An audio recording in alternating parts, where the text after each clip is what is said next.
The U.S. Army is leveraging the core competencies of corporate, community, and public expertise in order to focus on the Army's core competencies, deploying, fighting, and winning our nation's wars. We are partnering for mission effectiveness and to give our soldiers and families the quality of life they deserve.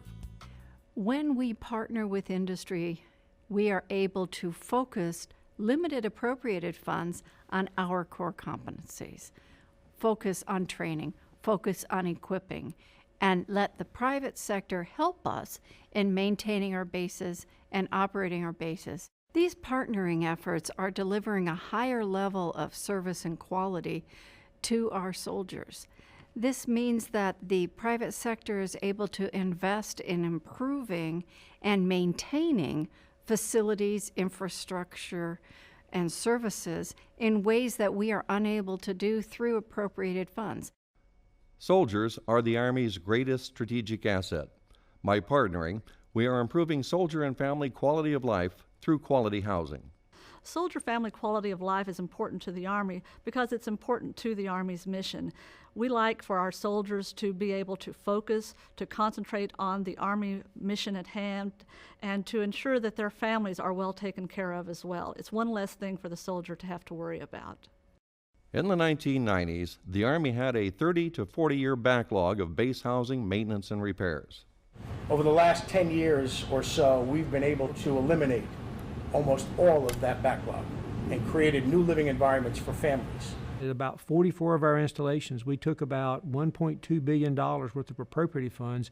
We've now leveraged $11.5 billion worth of new and renovated homes on our installations. For just $1, we got $10 worth of value back. The Army also obtained approval to provide quality housing for our senior unaccompanied personnel and recently broke ground on the first garden-style apartment complex designed for junior enlisted personnel. The Senior Unaccompanied Personnel Housing Program is an extension of the RCI program, whereby we actually program and build houses for those senior personnel who already draw a housing allowance, but for whom we've never really built housing units in the past. Army and private industry partnerships have also worked to improve the condition of on-post lodging facilities and will provide for their long-term sustainment. Privatized Army lodging is the Army's program whereby we obtain lodging for the official traveler through partnering with our private sector partners. And it allows us to obtain lodging for those official travelers at 75% of the per diem. The Army needs to repair its ailing utility infrastructure.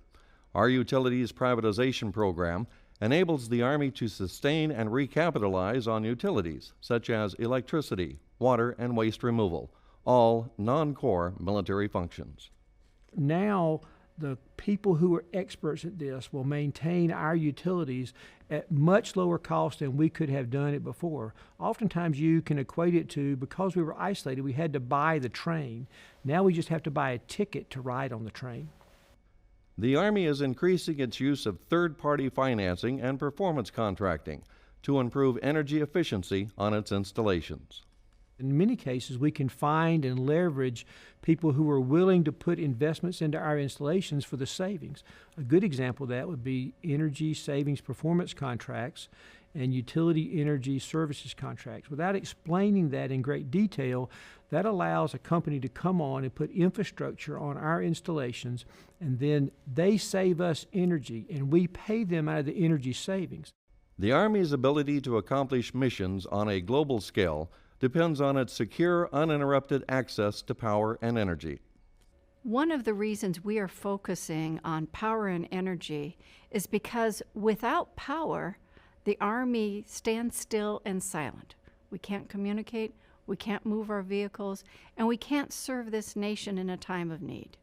That's why energy security is so critically important to the Army. The ability to generate power right on the installation means that in the event of national emergency, natural disasters, those mission-critical elements can still operate on those bases. It's one of the highest priorities of the Army to build energy sustainability and security. The security part's even more important because we have to be able to do our job. To focus on this priority, The Army established the Energy Initiatives Task Force, or EITF, to identify and expedite private sector investments. The EITF is looking to establish large, greater than 10 megawatt renewable energy projects at our installations around the country. That would include solar, wind, biomass, waste-to-energy, and geothermal. These large-scale renewable projects will help us meet congressional mandates, but will also help us deliver cleaner energy and more secure energy for our post. Huge opportunities across the board in many aspects. There's a lot of opportunity for industry. There's a lot of opportunity out there for municipalities to bring us their expertise so that we can achieve this level of service that we need as we refocus our efforts on the Army's core competencies. We believe that industry is our best partner. In an era of declining budgets, we're not going to be able to afford to manage all of these areas that are not our core competencies. We have to focus those appropriated dollars on areas that are our core competencies. And through partnerships with the private sector, we'll be able to achieve success.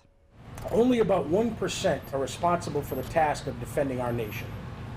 I believe that it's the other 99% our job to help them and provide them the service that they provide to us.